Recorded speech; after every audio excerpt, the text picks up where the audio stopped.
10 күнүнөн бир күнү ачылып элек ушул балам жашап кетсин суранам сиздерден. Эч кимдин баласы оорубасын. Бала ооруса эненин да жүрөгү кошо ооруйт экен. Суранам сиздерден. Саламатсыздарбы? Менин атым Жамиля, мен Усмандын апасы болом. Усман азыркы кезде 1 жаш 10 айлык.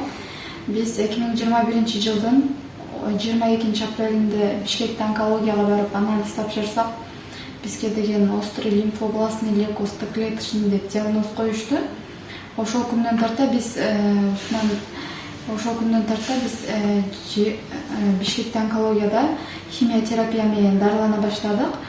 Ал жакта 6 ай дарыландык, бирок врачтардын айтуусу боюнча жакшы жыйынтык чыккан жок. Ошол себептен бизди чет мамлекетте костный мозг пересадка жасатыш керек сөзсүз балаңа деп айтышты.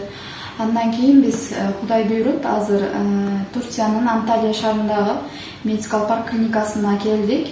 3 күн болду келгенибизге. Келип костный мозгтун анализ тапшырдык. Анализ тапшырсак, Кудайга шүгүр, анализибиз жакшы чыкты, ремиссияда экенбиз. Ремиссияда болгонубуз үчүн бизге деген дагы бир курс химиотерапия менен дарылашып, андан соң пересадка костный мозг жасайбыз деп айтышты. Пересадка костный мозг жасатыш үчүн чоң суммадагы $85,000 талап кылынат. Бизде андай чоң суммадагы акча жоктугунан байланыштуу сиздерден жардам сурайбыз. Суранам ушул баламдын жашап кетишине жардам бериңиздер. 10 күнүнөн бир күнү ачылып элек ушул балам жашап кетсин, суранам сиздерден. Эч кимдин баласы оорубасын. Бала ооруса эненин да жүрөгү кошо ооруйт экен. Суранам сиздерден.